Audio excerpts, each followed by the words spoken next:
Bueno, ¿cómo están? Les doy la bienvenida, como siempre, a las diferentes plataformas del Mostrador, en esta oportunidad en una nueva entrevista, junto a quien ya ven en pantalla, el alcalde de Arica, Gerardo Espíndola. Alcalde, ¿cómo está? Muchas gracias por el tiempo de conversación con nosotros. Muchas gracias a ti y al mostrador también por este espacio para poder conversar desde Arica, una ciudad que estamos acá en el extremo norte, pero que somos clave también para nuestro país y para su desarrollo. Precisamente la condición de zona extrema es lo que nos, y fronteriza, por supuesto, es lo que nos convoca a esta conversación a propósito de que el tema de la migración y la seguridad han sido temas que se han tomado la agenda durante esta semana.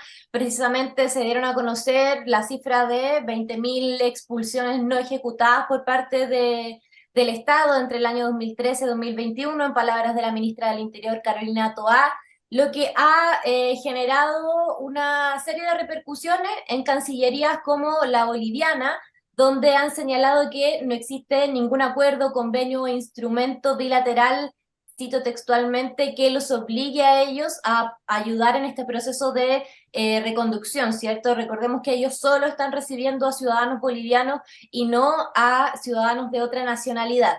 Poniendo estos temas de contexto sobre la mesa, yo quisiera partir preguntándole por cómo usted ha visto estos temas de contingencia en relación a los problemas de reconducción, precisamente también desde la Comisión de Relaciones Exteriores del Senado. Jaime Quintana señaló que el tema de que Bolivia esté como en una especie de corredor libre representa un riesgo importante a propósito de las bandas de crimen organizado que están circulando en la zona. ¿Cómo usted en terreno está monitoreando todos estos temas? ¿Cuál es su evaluación? A ver, primero esto que se está planteando ahora y que surge desde el Parlamento, desde el Ejecutivo en torno a la situación de Bolivia, es algo que si tú buscas la prensa de los últimos 2, 3 años, yo lo vengo planteando hace bastante tiempo. He dicho que para poder establecer un verdadero control y enfrentar con altura, también con posibilidades de por lo menos mitigar en algo la situación de esta crisis migratoria, no basta con fortalecer solamente la frontera. Y yo valoro y estoy muy contento con lo que está pasando hoy día con respecto a la infraestructura crítica, pero acá hay que tomar decisiones integrales. Una, y que yo cuestioné bastante al gobierno anterior, fueron primero decisiones que en materia diplomática fueron muy erradas y generaron caos muy terrible en nuestro territorio, como por ejemplo la situación de Cúcuta, ¿no? Cuando el presidente va a Cúcuta y hace esta invitación para las personas venezolanas y el impacto fue inmediato. Nosotros lo veíamos en la municipalidad de Arica, donde la gente llegaba a nuestra oficina y nos decía, pero si yo vengo acá porque el presidente de la República me invitó. O sea, ni siquiera estábamos nosotros inventando algo, sino que teníamos los registros de las personas que llegaban a hacer esta solicitud sintiéndose invitada por el presidente. Yo creo que no lo hizo con mala intención, pero hay que ser bastante cuidadoso al momento de situaciones como esta, ¿no? La diplomacia no es para eh, a la chacota. Y otra cosa que critiqué bastante al gobierno anterior, y espero que este gobierno esté a la altura de eso, es que asuma un liderazgo a nivel regional de los países de la región en torno a enfrentar la crisis migratoria. Chile ha estado bastante oculto ante esta situación y lo que necesitamos es que asuma un liderazgo de mayor coordinación con el resto de los países, objeto en el fondo de ordenarse y enfrentar de manera organizada a quienes hoy día están organizados antes que nosotros, los criminales, los criminales. Ellos se organizan, nosotros no nos organizamos, entonces ¿qué hacemos? Nos encontramos finalmente con un Estado completamente desorganizado o con países desorganizados y ocurre en el fondo que Bolivia se transforma efectivamente en un corredor porque no hay relaciones internacionales con Bolivia, no hay relaciones y eso hay que, o si que existen son muy débiles. Entonces hay que trabajar para enfrentar finalmente esto y ningún país puede mirar para adelante. Hay una crisis que está sufriendo un país, una crisis humanitaria, pero que impacta en toda esta crisis migratoria en nuestro continente. Ahora, con respecto a la situación, por ejemplo, de las bandas criminales, escuchamos declaraciones, por ejemplo, del alcalde de Alto Hospicio dando alerta de que las maras se encuentran en su territorio, que el Tren de Aragua se encuentra en su territorio. En ese sentido, ¿cómo ha visto el panorama en Arica en particular? ¿Puede presentar un mayor riesgo este tema del corredor libre boliviano si es que no se soluciona pronto con las relaciones consulares que se pretenden intensificar de ahora en más? A ver, yo sobre el tema de las maras no he escuchado absolutamente nada, no tengo ningún registro acá acá en Arica. Nosotros estamos atentos a lo que pasa también en el resto de los otros países del continente. Cuando digo nosotros como equipo municipal, los que están al norte de nosotros, Perú, Ecuador, Colombia, tampoco hemos escuchado la presencia de maras en ese territorio, que tendrían que ser quienes van bajando finalmente desde El Salvador hacia Sudamérica, y no lo hemos visto, por lo menos. Sin embargo, este corredor de Bolivia, este corredor, a ver, acá un poquito de contexto histórico. Arica era especialmente el sector por donde ingresaban los migrantes en general, en medio de esta crisis migratoria. Y pasa que durante la pandemia se cierran las fronteras, se cierran todos los pasos habilitados, y ahí se empieza a explotar finalmente esta crisis. Primero tenemos, previo a la pandemia, tuvimos el año 2019, en junio del año 2019, que Chile cambia los requisitos de ingreso para la población venezolana y quedan varados en Chacayuta. Ahí tenemos la primera crisis que se genera, donde ya no pueden ingresar por pasos regulares y empiezan a filtrarse por los pasos irregulares de manera paulatina, pero iban entrando. Después tenemos la pandemia, se cierran las fronteras, todas las fronteras, y Perú entra en cuarentena. La cuarentena de Perú finaliza en julio de ese año, del año 2020 de la pandemia, y ahí tenemos un golpe grande de población venezolana que ingresa a nuestro país. Y ahí empieza a ingresar de manera bastante irregular y desmedida. Nosotros exigimos al gobierno en ese entonces mayores medidas de protección en la frontera, se toman algunas medidas y este grupo empieza a irse hacia Colchane, y Bolivia empieza a aparecer como este corredor que se plantea, pero no es un corredor que aparezca ahora, estamos hablando de un corredor que del año 2020, incluso antes, porque son más de 160 pasos no habilitados que están en todo el norte de Chile. Entonces, era un corredor en general para todo tipo de personas que transitan, pero también para el contrabando. Pero este corredor que se nombra recién ahora y que aparece como si no hubiera existido antes, es a partir de ese momento. Entonces, ¿qué es lo que pasa finalmente con la crisis migratoria? Es que deja en evidencia, no solo hacia Chile, sino que hacia todo el mundo, que Chile tiene unas fronteras totalmente vulnerables, permeables, cualquier persona puede entrar, puede salir de este territorio, y así como lo hacen las personas que migran, lo hacen también los traficantes de personas, y detrás de los traficantes de personas, o parte de lo que son los traficantes de personas, estamos hablando de mafias, de carteles como el Tren de Aragua, el crimen organizado que se instaló en nuestro territorio hace por lo menos unos 2 años atrás, y que nosotros lo advertimos en Arica permanentemente, especialmente por el nivel de ensañamiento que tú veías detrás de un homicidio, que no era un homicidio con arma blanca, sino que habían torturas, había mutilaciones, y después de eso habían ejecuciones con armas de fuego, que se dejaban los cuerpos en diferentes partes como señales similar a lo que tú ves en las películas. Y eso empezó a pasar, lamentablemente, en el norte del país. Arica, el año pasado, fue el año con mayor número de homicidios. Este año estamos mucho más bajo que el primer semestre del año pasado, pero aún así ya tenemos un homicidio con arma de fuego que nos pone en alerta de que este crimen se vuelve a articular, y que nosotros insistíamos que había crimen organizado, y el año pasado, por primera vez, vemos un ataque real del Estado hacia estos criminales con la desarticulación del Tren de Aragua en el mes de junio. Alcalde, ¿cómo ha monitoreado o cuál es su evaluación hasta ahora de la presencia militar en frontera luego de entrar en vigencia la ley de infraestructura crítica? ¿Ha sido positiva? ¿Ha sido efectivo hasta el minuto? ¿O es muy pronto todavía como para evaluar? Sí, mira, hay elementos que por lo menos tú puedes decir, vamos por un buen camino. Creo que es muy pronto para hacer una evaluación, efectivamente esto es, pero por primera vez tenemos alguna acción que cambia, que suma un actor distinto para la protección de la frontera. Cuando nosotros decimos que las fronteras están desprotegidas, porque lo que se protege son los pasos habilitados, pero en un camino que tú, no sé, este es el desierto acá, tiene el paso habilitado, toda la ruta que está acá y todo este espacio que está acá está totalmente despoblado, y por ahí la gente entra y sale. Y eso es lo que no estaba protegido hasta hace algunas semanas que se inicia la implementación de la ley de infraestructura crítica. Yo estuve la semana pasada en la frontera con el delegado presidencial y fuimos testigos que en una hora por lo menos unas 150 personas fueron devueltas hacia Bolivia. Llegaban los camiones del ejército y con personas atrás y los devolvía a Bolivia. Y por otro lado vemos los testimonios en Tacna, donde en algunas organizaciones o servicios públicos del Estado están reportando un mayor aumento en la demanda de personas y de familias que permanecen en Tacna, pero que no han podido ingresar a Chile. Y el último dato era en que por lo menos aumentó a 90 familias al día que estaban pidiendo algún tipo de apoyo porque no pueden entrar a nuestro país. Ahora, ¿esto ha cambiado en parte la realidad que vive acá Arica, la ciudad de Arica, en temas migratorios? No, Arica tiene una situación muy compleja en el mes de febrero y el mes de marzo. En lo que llevamos son los meses más críticos yo diría, del último, casi del último año en temas migratorios.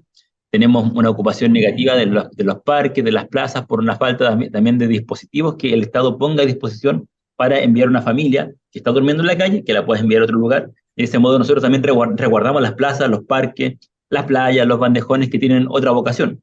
No, su vocación no es que la gente duerma ahí, su vocación es que la gente pueda disfrutar esos espacios, que los niños jueguen. Entonces nosotros nos preocupamos de eso, pero necesitamos un mayor apoyo, en este caso del gobierno, para tener dispositivos de albergue, porque si no la ciudad se empieza a llenar y eso no puede ser. O sea, nosotros somos una ciudad que estamos en el límite, pero necesitamos un Estado que mitigue al máximo el impacto de una crisis migratoria que afecta a todo el continente. Es una raya para la suma. Bien, la ley de infraestructura crítica, de hecho son 546 personas reconducidas, sin contar las personas que fueron de vuelta o que hubo procesos de disuasión para que no entraran.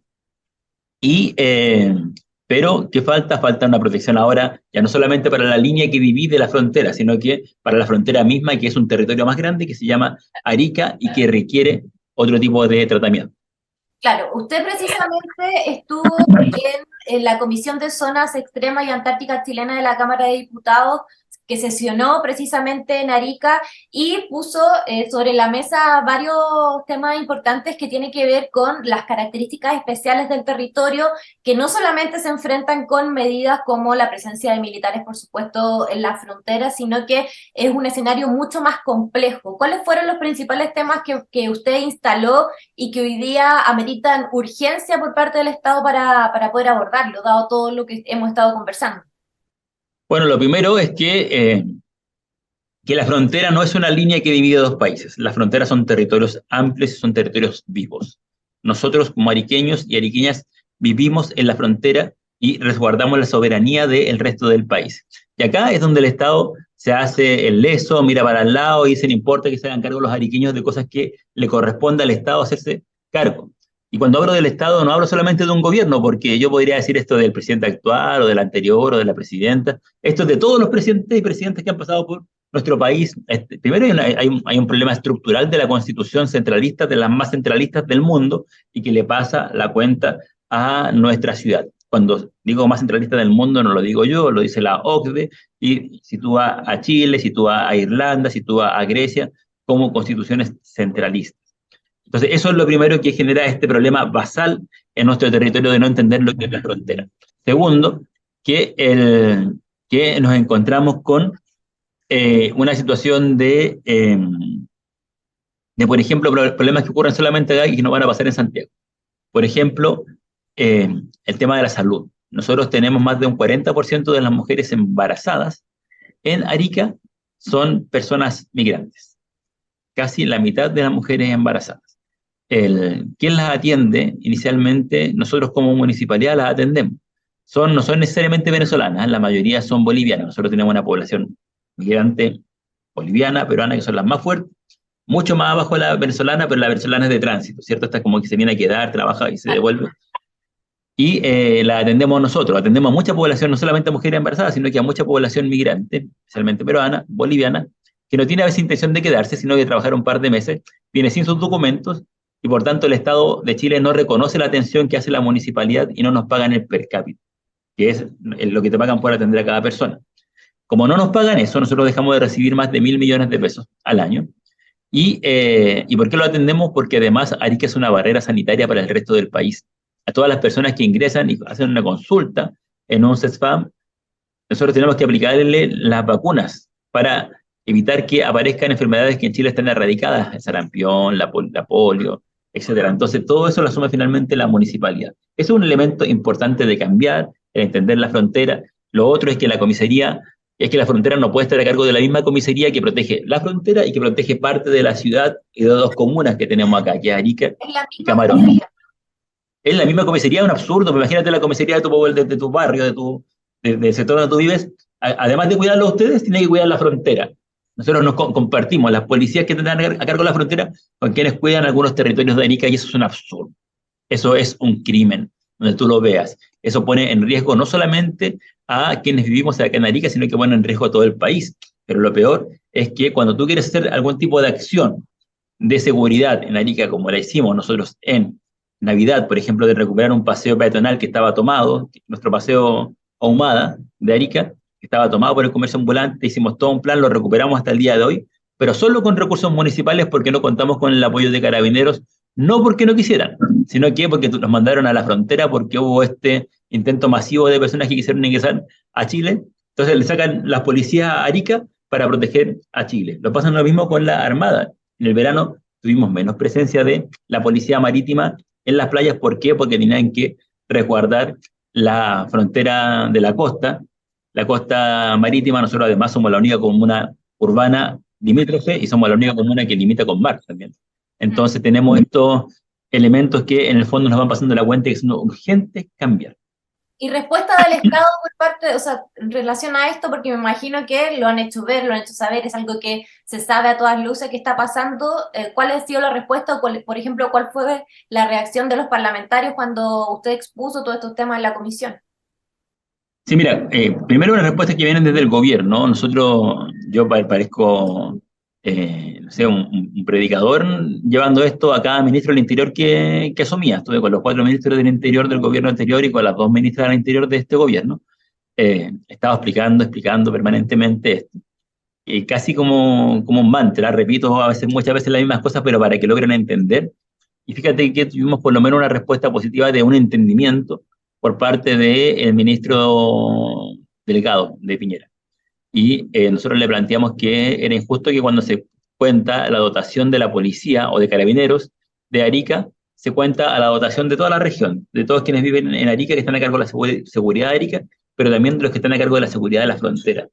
Y eso es injusto por lo que te decía recién, la frontera no es la frontera de Arica, es la frontera de Chile. Por tanto, Chile tiene que tener policías especiales para la frontera y policías distintos para Arica.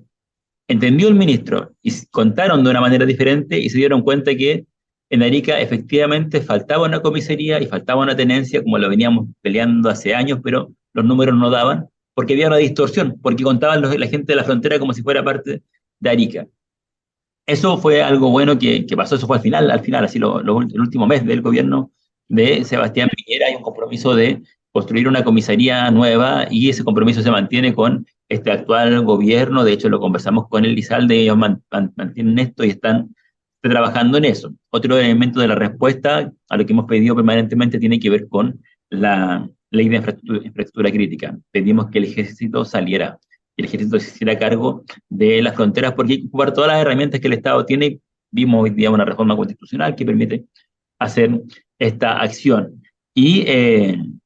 Pero necesitamos más, ¿sabes? Necesitamos mucho más. Acá no basta con eso. Hay que sumarle más cosas como las que te decía.